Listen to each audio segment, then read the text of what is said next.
Students, आप सभी को मेरा यूट्यूब चैनल SMS क्लास 10 के पे स्वागत है। तो आज मैं आप लोगों को फिर से जो चैप्टर नंबर 6 है, जो बहुत इंपॉर्टेंट है आपके एग्जाम्स के पॉइंट ऑफ व्यू से, बायोलॉजी सब्जेक्ट का। इससे पहले भी मैंने आपको बहुत सारा चैप्टर पढ़ा दिया था, लेकिन मैंने 5 जो चैप्टर था उसको छोड़ करके मैंने चैप्टर 6 इसलिए पहले पढ़ाने जा रहा हूँ क्योंकि इस चैप्टर से आपके एग्जाम के पॉइंट ऑफ व्यू से बहुत इंपॉर्टेंट चैप्टर है और ये पूछे भी जाते हैं आपके एग्जाम्स में। इसलिए सबसे पहले हम इसको खत्म कर देते, तब जो बाकी जो कम नंबर उसमें पूछे जाते हैं उसको मैं पढ़ाने का प्रयास करूंगा। आप लोग जैसा कि देख रहे लिखा हुआ है कि चैप्टर नंबर 6 जनन यानी रिप्रोडक्शन। सबसे पहले जनन या प्रजनन, इसको हम या प्रजनन भी बोलते हैं। जनन बोले या प्रजनन बोले, ठीक है बाबू, जनन बोले या प्रजनन बोले एक ही चीज हुआ। जनन बोलिए या क्या बोलिए, प्रजनन बोलिए, एक ही चीज हुआ, ठीक है। जनन या प्रजनन, जिसको हम इंग्लिश में रिप्रोडक्शन कहते हैं। क्या कहते हैं? रिप्रोडक्शन।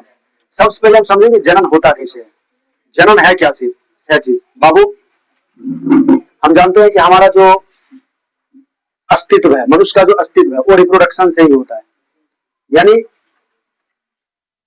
जब कोई मादा और नर अर्थात पुरुष एवं स्त्री अपनी संतान की वृद्धि के लिए, अपनी संतान अपने अस्तित्व को बनाए रखने के लिए, बरकरार रखने के लिए एक विशेष प्रकार की क्रियाएं करती है, अर्थात वही क्रियाएं जनन कहलाती है। अर्थात कोई भी जीव जंतु अपने संतान की वृद्धि के लिए, अपने संतान की उत्पत्ति के लिए एक विशेष प्रकार की प्रोसेस करता है, एक विशेष प्रकार की क्रियाएं करता है, अर्थात वही क्रियाएं रिप्रोडक्शन अर्थात प्रजनन कहलाती है। प्रजनन दो प्रकार के होते हैं, एसेक्सुअल और सेक्सुअल, अर्थात अलैंगिक जनन और लैंगिक जनन। आज हम इसी टॉपिक पे तमाम बातों पे विचार करेंगे, चर्चा करेंगे और आपका जितना भी इंपॉर्टेंट क्वेश्चन होगा मैं साथ ही साथ करवाते जाऊंगा, थ्योरी प्लस इंपॉर्टेंट क्वेश्चन, क्योंकि ये चैप्टर आपके एग्जाम के पॉइंट ऑफ व्यू से बहुत इंपॉर्टेंट है, ठीक है। तो अगर आप इस चैप्टर को बढ़िया से पढ़ लेते हैं लगभग आपका 50% क्वेश्चन परीक्षा में बन जाएगा। ऑब्जेक्टिव सब्जेक्टिव दोनों लगा करके बात करते हैं, ठीक है। तो सबसे पहले हम समझेंगे, थोड़ा समझने का प्रयास करेंगे बाबू, जो हमारा जीव जनन कैसे करते हैं। देखिए मेरा जो क्वेश्चन बन जाता है बाबू, नहाना नहीं करना। जीव जो होते हैं, अभी उतारना नहीं, किसी को समझना है। जीव जनन बोले या प्रजनन बोले, जीव जनन या प्रजनन कैसे करते हैं, कैसे करते हैं, कैसे करते हैं, जीव जनन या प्रजनन कैसे करते हैं बाबू, ध्यान दीजिएगा। जीव जो होते हैं जनन या प्रजनन कैसे करते हैं बाबू, इसमें जो जनन की प्रक्रिया होती है इसमें दो जीव पार्टिसिपेट करते हैं, नर एवं मादा। तो बाबू यहाँ पे नर और मादा यानी नर जिसको मेल कहते हैं, क्या कहते हैं? मेल। नर और मादा क्या करते हैं? आपस में रिप्रोडक्शन करते हैं अर्थात जनन करते हैं।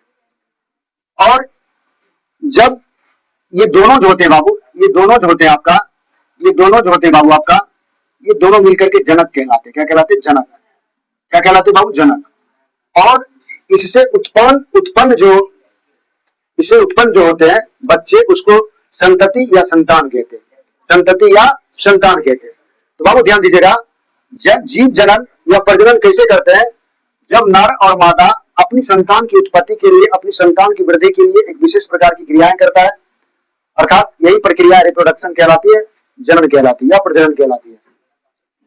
तो आपसे परीक्षा में पूछा जा सकता है 2 नंबर्स में, जनन किसे कहते हैं, यानी क्लासिफिकेशन ऑफ, यानी डिफिनेशन देने के लिए बोल सकता है, परिभाषित करें, जनन को परिभाषित करें तथा उनके प्रकारों को लिखें। तो बाबू आप बोलिएगा, कोई भी जीव जंतु अपनी संतान वृद्धि के लिए, अपने अस्तित्व को बरकरार रखने के लिए एक विशेष प्रकार की क्रियाएं करता है, वही विशेष क्रियाएं जनन या प्रजनन कहलाती है।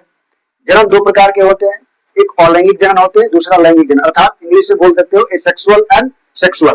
बात समझ गए ना? तो यहाँ पे समझने का प्रयास करते हैं।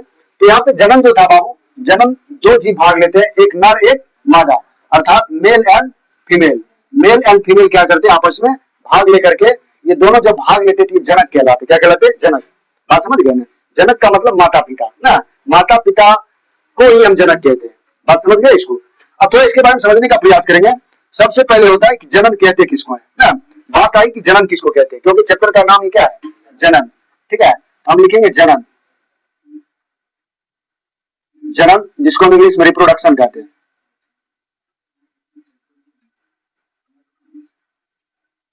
रिप्रोडक्शन। ठीक है बाबू, क्या कहते हैं? रिप्रोडक्शन। अर्थात देखिएगा, जो बाबू यहाँ पे समझिएगा, यहाँ पे देखिएगा, जो जीव अपने जैसा समान, जो जीव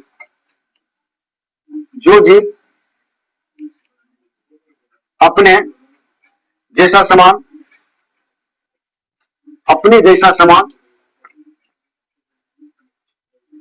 अपने जैसा समान, अपने जैसा समान संतान को उत्पन्न करता है, संतान को उत्पन्न करता है, संतान को उत्पन्न करता है, संतान को उत्पन्न करता है, जनन या प्रजनन कहलाता है, जनन या प्रजनन कहलाता है, जनन या प्रजनन कहलाता है, जनन या प्रजनन कहलाता है। ठीक है बाबू। अर्थात जीव, अर्थात अर्थात कोई भी जीव जंतु, अर्थात अर्थात कोई भी जीव जंतु, अर्थात कोई भी जीव जंतु, अर्थात कोई भी जीव जंतु, अर्थात कोई भी जीव जंतु जिस प्रक्रम के माध्यम से, जिस प्रक्रम के माध्यम से, जिस प्रक्रम के माध्यम से, जिस प्रक्रम के माध्यम से अपनी संख्या में, अपनी जनसंख्या में, अपनी जनसंख्या में वृद्धि करता है, अपनी जनसंख्या में वृद्धि करता है, अपनी जनसंख्या में वृद्धि करता है, उसे जनन कहा जाता है, उसे जनन कहा जाता है, उसे जनन कहा जाता है। बाबू थोड़ा समझते हैं। देखिए आप लोग यहाँ पे एक को टॉपिक मत छोड़िएगा, क्योंकि ये चैप्टर बहुत इंपॉर्टेंट है आपके एग्जाम के पॉइंट ऑफ व्यू से। What is the reproduction? Reproduction क्या होता है? तो कह रहा है कि जब मेल और फीमेल, अर्थात स्त्री एवं पुरुष, मादा एवं नर, आपस में अपनी संख्या को वृद्धि करने के लिए, अर्थात 2 से 3 बनने के लिए एक विशेष प्रकार की क्रियाएं करता है, वही क्रियाएं जनन कहलाती है, रिप्रोडक्शन कहलाती है। तो आप मैंने देखा, मैंने लिखा है कि जनन अर्थात रिप्रोडक्शन, जो जीव अपने जैसा समान संतान को उत्पन्न करता है, जनन या प्रजनन कहलाता है। अर्थात कोई भी जीव जंतु जिस प्रक्रम के माध्यम से अपनी जनसंख्या में वृद्धि करता है, उसे जनन कहा जाता है। सिंपल सी बात है, या हम अपनी भाषा में बोल सकते हैं कि जनन वह प्रक्रिया है जिसमें कोई भी जीव जंतु अपनी जनसंख्या वृद्धि के लिए एक विशेष प्रकार की क्रियाएं करता है, वही विशेष प्रकार की क्रियाएं जनन कहलाती है, रिप्रोडक्शन कहलाती है। डाउट्स? कोई दिक्कत यहाँ तक समझने में? चलिए आगे लिखने का प्रयास करेंगे, आगे क्या क्या समझते हैं। तो आगे लिखे गए जनन की क्रिया, अगला स्टार पॉइंट लिखेंगे, जनन की क्रिया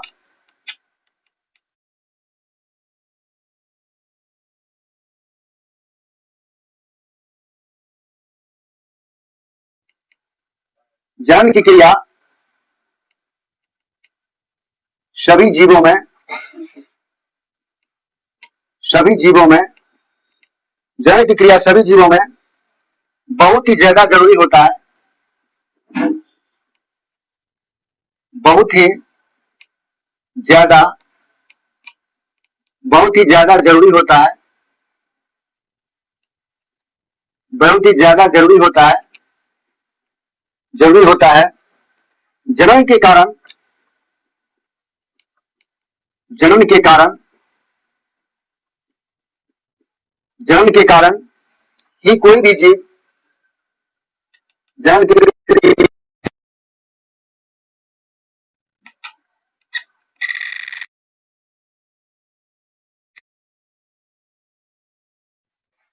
कोई जीव अपनी अस्तित्व को बनाए रखते हैं, कोई जीव अपने अस्तित्व, अपने अस्तित्व, अपने अस्तित्व को बनाए रखते हैं, अपने अस्तित्व को बनाए रखते हैं, अपने अस्तित्व को बनाए रखते हैं। ध्यान देना बाबू, कह रहा कि किसी भी जीव जंतु में जनन क्या है, बेहद जरूरी है। अगर जनन नहीं होगा तो उसका अस्तित्व वहीं से खत्म हो जाएगा और अपना पीढ़ी वो नहीं देख पाएगा, ठीक है, उसका अस्तित्व भी खत्म हो जाएगा। वही कह रहा है यहाँ पे, जड़ की क्रिया सभी जीवों में बहुत ज्यादा जरूरी होता है। जन के कारण ही कोई जीव अपने अस्तित्व को बनाए रखते हैं, ठीक है, कोई दिक्कत। चलते हैं अगला पॉइंट्स लिखेंगे इसके बारे में। अगला पॉइंट्स लिखेंगे बाबू, जन्म की क्रिया में भाग लेने वाले को जनक कहते हैं। जनक, जनन, जनन की क्रिया, जनन की क्रिया में भाग लेने वाले, भाग लेने वाले को जनक कहते हैं। भाग लेने वाले को, भाग लेने वाले को जनक कहते हैं, जनक कहते हैं। उसके बाद लिखिएगा इसमें अगला पॉइंट लिखिएगा, जन्म की क्रिया के फलस्वरूप, जन्म की क्रिया के फलस्वरूप, जन्म की क्रिया के फलस्वरूप जिसका निर्माण, जिसका निर्माण, जिसका निर्माण या जन्म होता है, जिसका निर्माण या जन्म होता है, जिसका निर्माण या जन्म होता है, उसे संतान या संतति कहते हैं। उसे संतान या संतति, उसे संतान या संतति कहते हैं। उसे संतान या संतति कहते हैं। बाबू ध्यान दीजिएगा, क्या कर रहा, बेहद इंपॉर्टेंट फैक्ट है। आपको मैंने समझा दिया कि जन्म किसको कहते हैं, और जन्म की क्रियाएं में मेल और फीमेल दोनों पार्टिसिपेट करते हैं।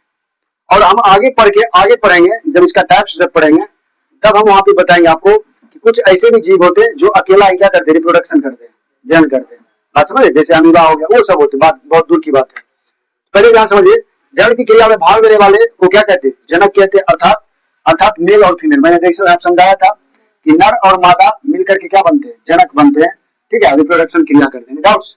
उसके बाद जन्म की क्रिया के फलस्वरूप जिसका निर्माण होता है या जिसका जन्म होता है उसे हम संतान कहते हैं, या क्या कहते हैं, संतति कहते हैं। इसमें आपका या तो बेटा या तो बेटी हो सकता है ना, जो जन्म लेते हैं ना, या तो होता लड़का या तो लड़की हो सकती है। चलते यहां तक समझने में किसी को दिक्कत नहीं ना, चलो आगे देखते हैं, आगे लिखेंगे इसमें। अब देखो एक क्वेश्चन बनता है, ध्यान दीजिएगा, एक क्वेश्चन बन जाता है, इंपॉर्टेंस, इसको क्वेश्चन के टाइप में लिख लीजिएगा, ठीक है। हम इसमें आपको थ्योरी प्लस क्वेश्चन दोनों साथ ही करवाते जाएंगे ताकि आपको टाइम वेस्ट ना हो। तो लिखोगे, सजीवों में जनन के महत्व को लिखिए। क्वेश्चन आ सकता है, सजीवों में, सजीवों में,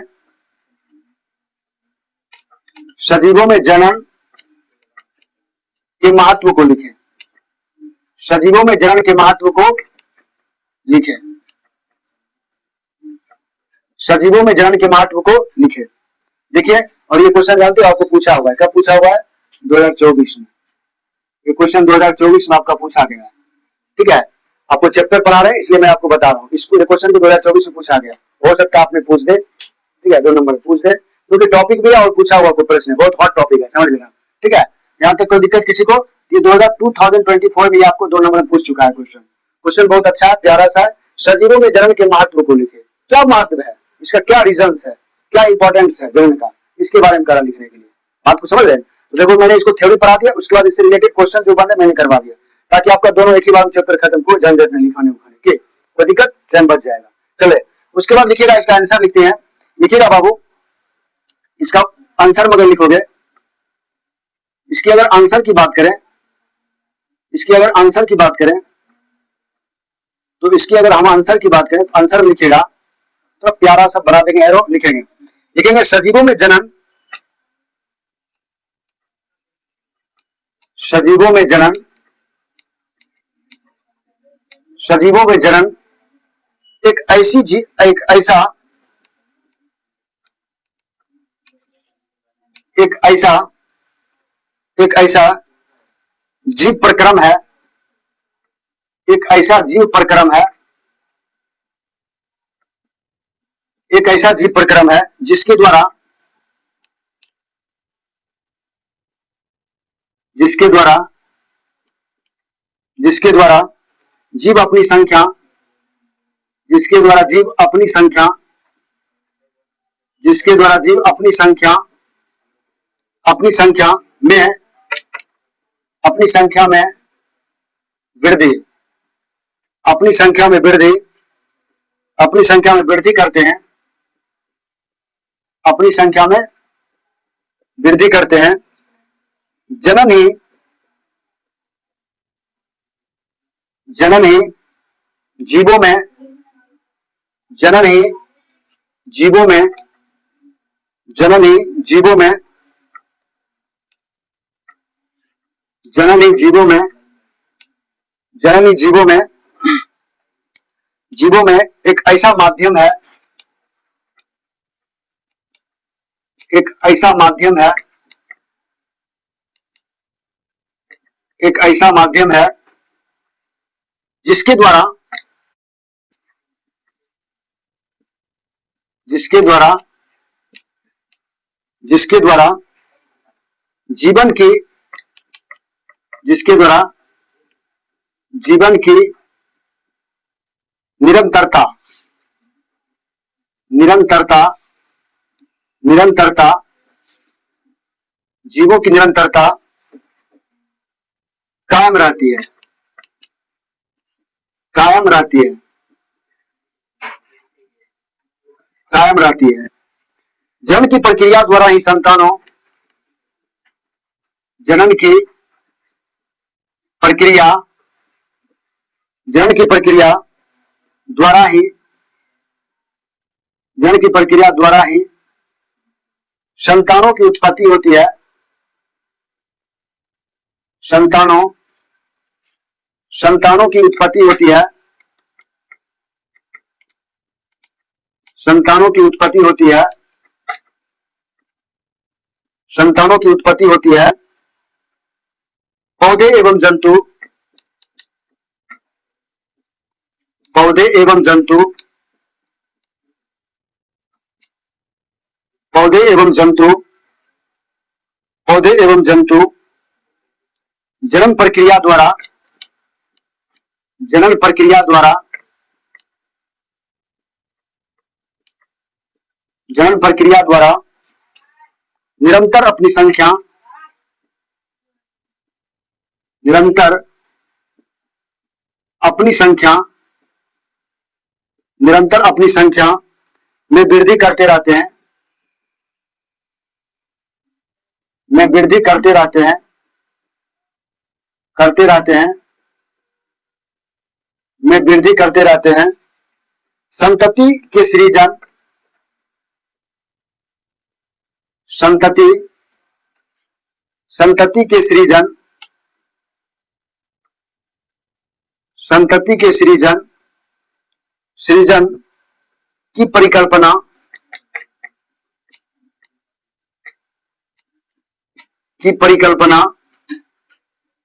जनन के बगैर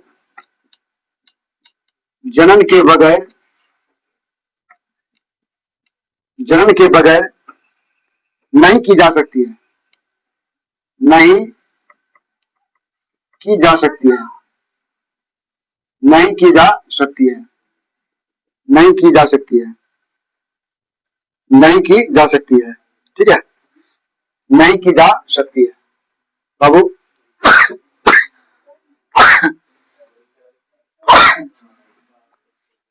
बाबू देखते हैं यहाँ पे क्या कर रहा है कि जो आपका एक क्वेश्चन है, इसका आंसर है। क्वेश्चन में क्या बोला था कि सजीवों में जनन के महत्व को लिखिए, क्या महत्व है इसका।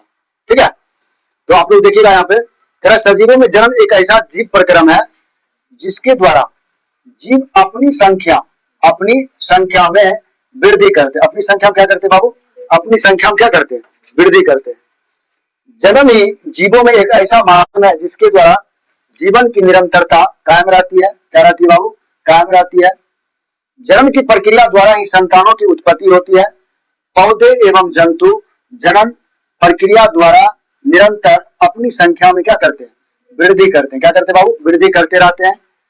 संतति के सृजन की परिकल्पना जनन के बगैर नहीं की जा सकती है। अर्थात संतति बोले तो संतान, बच्चे।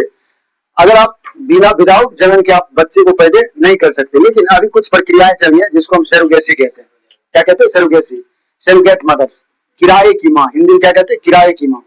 आप लोग देखोगे आर्टिफिशियल मेथड से भी बच्चे का क्या हो रहा है? उत्पन्न हो रही है ना। जैसे अभी आपने देखा था अनुष्का शर्मा और विराट कोहली का जो बच्चा जन्म लिया है, वो क्या है? वो जो है वो आर्टिफिशियल है, वो कोई अपने गर्भ से नहीं जन्म दिया है। क्या नाम है उसका? बॉमी कुछ नाम है बच्चे का, ठीक है। विराट कोहली अनुष्का शर्मा से उत्पन्न हुआ संतान, वो कोई अपने अनुष्का शर्मा अपने गर्भ से उसको थोड़ी जन्म दिया, आर्टिफिशियल किया है, आर्टिफिशियल से, ठीक है, सेरोगेसी के द्वारा। बात समझ रहे हैं ना? तो अभी बहुत सारा साइंस आगे चल गया है, आगे चल गया, ठीक ना। चलते बाबू, आपने यहां तक समझ गया होगा, आपने समझ गया यहां तक। चलते अगला देखते हैं। अगला करें, जनन की क्रियाएं दो चरणों में संपन्न होती है। जनन की क्रियाएं जो होती है, आप देख रही है, जनन की क्रियाएं जो होती है, जनन की क्रियाएं, जनन की क्रियाएं, जनन की क्रिया दो चरणों में, दो चरणों में संपन्न होती है। दो चरणों में संपन्न होती है। जनन की क्रिया कितने चरणों में संपन्न होती है? तो जनन की क्रिया जो होती है बाबू, ये दो चरणों में संपन्न होती है। ये दो चरण क्या है देख लेते हैं इसके बारे में। जनन की क्रिया कितने चरणों में संपन्न होती है? जनन की क्रिया दो चरणों में संपन्न होती है। कितने चरणों में बाबू? जनन की क्रियाएं जो होती है बाबू, दो चरणों में संपन्न होती है। कितने चरणों में? दो चरणों में संपन्न होती है। अब ये दो चरण क्या है इसके बारे में समझेंगे, ठीक है। तो बाबू जो आपका हो जाएगा, जिसको पहला हो जाएगा आपका, जिसका फर्स्ट नाम है आपका, पहला जो हो जाएगा आपका, पहला हो जाएगा आपका, वो हो जाएगा आपका अलैंगिक जनन। अलैंगिक, अलैंगिक जनन, अलैंगिक जनन, asexual, asexual reproduction, asexual reproduction. क्या बोलते हैं इंग्लिश में? एसेक्सुअल रिप्रोडक्शन, ए सेक्सुअल रिप्रोडक्शन। दूसरा हो जाएगा जिसको हम लैंगिक जनन कहते हैं। क्या कहते हैं बाबू? हाँ, लैंगिक जनन, लैंगिक जनन, लैंगिक जनन। इंग्लिश में इसको सेक्सुअल कहते हैं। क्या कहते हैं? Sexual reproduction, sexual reproduction. बात समझ गए? हमारे जो जीवन में होते हैं, यानी जनन जो होते हैं, टाइप्स ऑफ जनन, क्लासिफिकेशन ऑफ जनन, reproduction, two types of reproduction, sexual reproduction and sexual reproduction. Any doubts? कोई दिक्कत यहाँ तक? Sexual reproduction and sexual reproduction, कोई दिक्कत यहाँ तक? अब देखते हैं, हम समझेंगे अलैंगिक जनन किसको कहते हैं और किस किस जीव में अलैंगिक जनन होता है, ठीक है। तो आप लोग अलैंगिक जनन लिख करके डैश दीजिएगा। नंबर फर्स्ट में अलैंगिक जनन लिख करके डैश दीजिएगा। अलैंगिक जनन, अलैंगिक जनन, अलैंगिक जनन यानी एसेक्सुअल रिप्रोडक्शन। अलैंगिक जनन लिख करके डैश दीजिए, और मैंने इंग्लिश लिख दिया है, ठीक है ना। तो लिखिएगा बाबू, जनन की वैसी प्रक्रिया, जनन की वैसी प्रक्रिया, जनन की वैसी प्रक्रिया, वैसी प्रक्रिया जिसमें एकल जीव, जिसमें एकल जीव, जिसमें एकल जीव, जिसमें एकल जीव भाग लेकर, एकल जीव भाग लेकर, जिसमें एकल जीव भाग लेकर नए जीव का, नए जीव का, नए जीव का निर्माण करता है, नए जीव का निर्माण करता है, नए जीव का क्या करता है? निर्माण करता है, अलैंगिक जनन कहलाता है। अलैंगिक, अलैंगिक जनन कहलाता है, अलैंगिक जनन कहलाता है। अलैंगिक जनन कहलाता है। अलैंगिक जनन कहलाता है। जैसे हम लिख सकते हो अमीबा ना, अमीबा में क्या होता है, अलैंगिक जनन होता है। जैसे लिख सकते हो अमीबा पैरामीशियम, जैसे लिख सकते हो अमीबा, अमीबा में हो सकता है, पैरामीशियम में हो सकता है, paramecium, amoeba, paramecium, east, east में भी क्या होते हैं, सेक्सुअल आदि ना, बहुत सारा होता है, इस्ट एडेसी, ठीक है, बहुत सारा हो सकता है। तो इसका अगर पिक्चर बनाना चाहते हो तो अमीबा की इस तरह से कुछ बन सकता है, कुछ इस तरह से आप बना सकते हो अमीबा का पिक्चर, ठीक है ना। ये केंद्रक हो जाते हैं बीच में, ठीक है बाबू, ठीक है ना, कुछ इस तरह से आप बना सकते हो। उसके बाद यहां से जो होगा बाबू, ये केंद्रक होते हैं, क्या होते हैं, केंद्र, ठीक है, ये केंद्रक होते हैं। और यहां से फिर क्या करेगा, ये फिर से ये क्या करेगा, टूट जाएगा, यहां से जनन करके फिर क्या करेगा, टूट करके फिर एक नई कोशिका का निर्माण कर लेगा इस तरह से, ठीक है, इस तरह से वो बना लेगा। फिर इस तरह से वो क्या करेगा, उस तरह से फिर ये अपना एक अलग बना लेगा।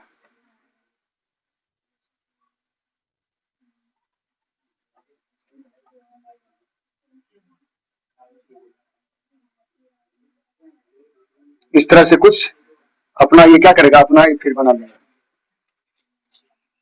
इस तरह से ये अपना बना लेगा।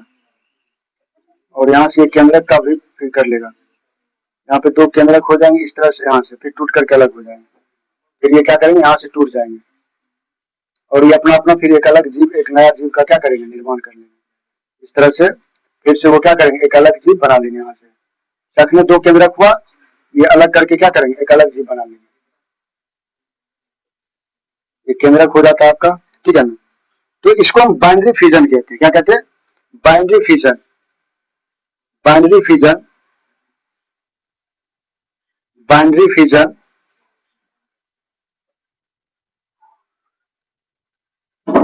बाइनरी फ्यूजन ऑफ अमीबा,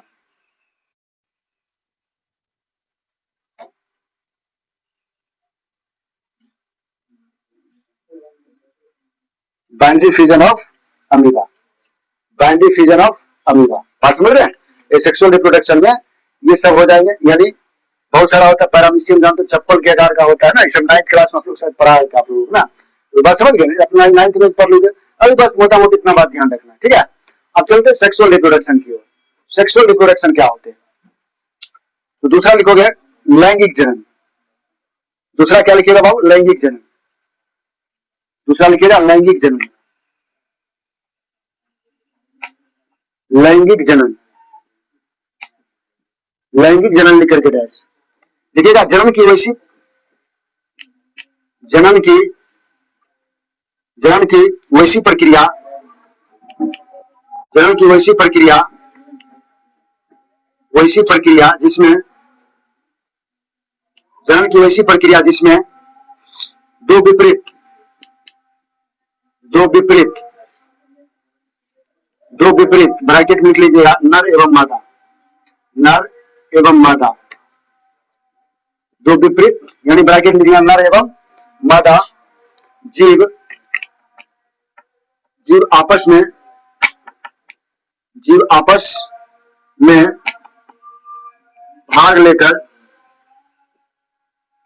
आपस में भाग लेकर नए जीव का, नए जीव का निर्माण, नए जीव का निर्माण करता है, नए जीव का निर्माण करता है, लैंगिक जनन कहलाता है, लैंगिक जनन, लैंगिक जनन कहलाता है, लैंगिक जनन कहलाता है, लैंगिक जनन कहलाता है। जैसे हम लिखना चाहते हो लिख सकते हो मानव, जैसे हम लिखना चाहते हो लिख सकते हो मानव, मानव और स्तनधारी, स्तनधारी, जितने भी स्तनधारी हैं, ठीक है। तो इसमें आपने देखा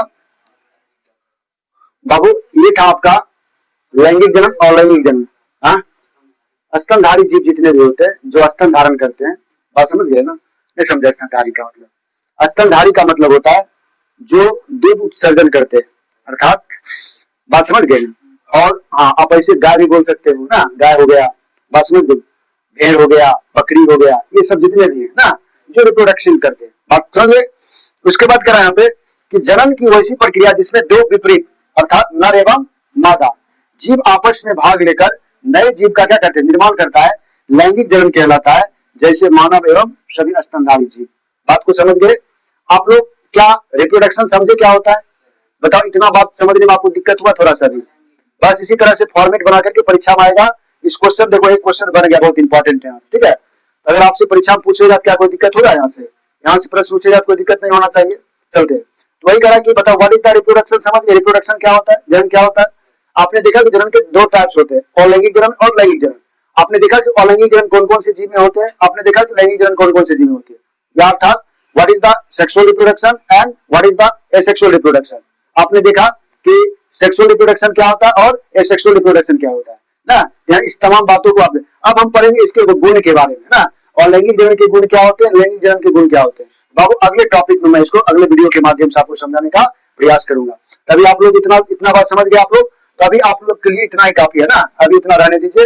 ये समझिए एक तरह से इंट्रोडक्शन था, और इंट्रोडक्शन एक प्रश्न आया, सजीवों में जनन के महत्व को लिखे, सजीवों में जनन के महत्व को लिखे, बहुत इंपॉर्टेंट क्वेश्चन है और ये पूछा गया है, ठीक है? तो आपको हम क्या करेंगे, इसी तरह से जो टॉपिक आते चलेगा, टॉपिक के साथ साथ जो क्वेश्चन बनेगा हम करवाते जाएंगे, ताकि क्या होगा, आपका क्वेश्चन भी क्लियर होते चल जाएगा, ठीक है बाबू? तो बाबू ये था आपका एक संक्षिप्त इंट्रोडक्शन जनन चैप्टर का, क्योंकि चैप्टर का नाम ही था जनन, इसलिए मैंने आपको पहले जनन के बारे में बताया कि जनन क्या होते हैं और जनक क्या होते हैं। देखो, जनक किसको कहते हैं? नर एवं मादा के सम्मिलित रूप को क्या कहते हैं? जनक कहते हैं। और इनसे उत्पन्न जो होते हैं उसको हम संतान या संतति कहते हैं, या बच्चा या बच्ची कहते हैं। कोई दिक्कत यहाँ तक समझ लीजिए? कोई दिक्कत? अपने भाषा में, बंगाल की भाषा में बच्चा बच्ची को खोखा खोखी कहते हैं। क्या कहते हैं? खोखा और खोखी। कोई दिक्कत यहाँ तक? तो ये था संपूर्ण आपकी जानकारी, ठीक है? अगर ये वीडियो थोड़ा सा भी अच्छा लगा हो तो प्लीज जो मेरा यूट्यूब चैनल है उसको सब्सक्राइब करें, बेल आइकन दबावें और अपने दोस्तों को ज्यादा से ज्यादा शेयर करें, ताकि मैं आपको लिए फिर से मैं नए नए वीडियो लेके आऊं आपके सामने, ठीक है? तो कोई नहीं, अगले टॉपिक में फिर मैं इसके गुण के बारे में पढ़ूंगा कि लैंगिक जनन के क्या गुण होते हैं और लैंगिक जनन के क्या गुण होते हैं, और इस टॉपिक में जितना भी इंपॉर्टेंट क्वेश्चन होगा मैं सभी करवाते चल जाऊंगा, ठीक है? तो धन्यवाद। अगर फिर से मैं आपको फिर से मिलूंगा नेक्स्ट वीडियो में नेक्स्ट टॉपिक।